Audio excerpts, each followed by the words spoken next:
ಪ್ರಪಂಚ ಶಕ್ತಿ ಎಲ್ಲ ಕಡೆಯೂ ಇದೆ.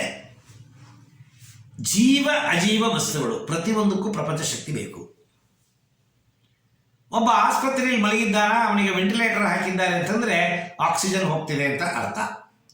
ಅಂದರೆ ಅವನ ದೇಹದಲ್ಲಿರುವ ಅಂಗಗಳು ಯಾವುದೋ ಏರುಪೇರಾಗಿದೆ, ಕೆಲಸ ಮಾಡೋಕ್ಕೆ ತಾಕತ್ತನ್ನು ಕಳ್ಕೊಂಡಿದೆ, ಆರ್ಟಿಫಿಷಿಯಲ್ ಆಗಿ ಕೆಲಸ ಮಾಡೋಕ್ಕೆ ಮಾಡ್ತಿದ್ದಾರೆ. ಅದು ಆಕ್ಸಿಜನ್ ಹೋಗುತ್ತೆ ಹೊರತು ಲವಲವಿಕೆ ಇರಲ್ಲ ಅವನಿಗೆ. ಏನೋ ಮಲಗಿರ್ತಾನ, ಬೆಡ್ ಸತ್ತ ಹೇಳೋ ಥರ ಮಲಗಿರ್ತಾನ, ಲವಲವಿಕೆ ಇಲ್ಲ.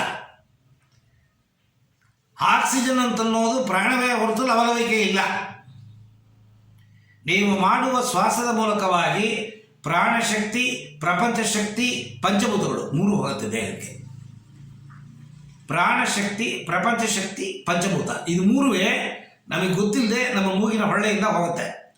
ಆಧ್ಯಾತ್ಮ ಸಾಧನೆ ಮಾಡಿದಾಗ, ಪ್ರಾಣಾಯಾಮ ಮಾಡಿದಾಗ, ಧ್ಯಾನ ಮಾಡಿದಾಗ ನಿಮ್ಮ ಬ್ರಹ್ಮರಂಧ್ರದ ಮೂಲಕವಾಗಿ ನಿಮಗೆ ಗೊತ್ತಿಲ್ಲದೇನೆ ಪ್ರಪಂಚ ಶಕ್ತಿ, ಪ್ರಾಣಶಕ್ತಿ, ಪಂಚಭೂತ ಅಬಂಡೆಂಟ್ ಕ್ವಾಂಟಿಟಿ ಹೋಗುತ್ತೆ. ಸೊ ಈ ಪ್ರಪಂಚ ಶಕ್ತಿಯ ಉಪಯೋಗ ಏನು ಅಂತಂದರೆ ಲವಲವಿಕೆ. ಪ್ರತಿಯೊಂದು ಆರ್ಗನನ್ನು ದೂಡಿ ಬಿಡುತ್ತೆ,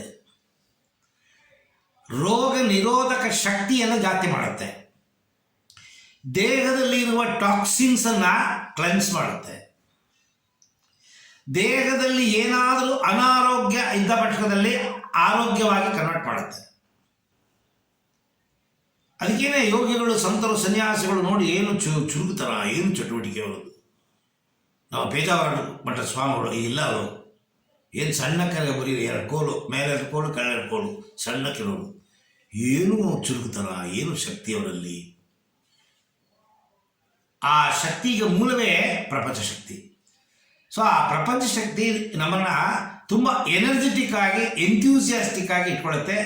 ನಿಮ್ಮ ಮೆದುಳಿನ ಕೆಲಸ ಚುರುಕುತನ ಪ್ಲಸ್ ಇಂಟೆಲಿಜೆನ್ಸ್, ಶಾರ್ಪ್ನೆಸ್, ಇದೆಲ್ಲ ನಮಗೆ ಪ್ರಪಂಚ ಶಕ್ತಿಯಿಂದ ಮಾತ್ರ ಸಿಗೋದು.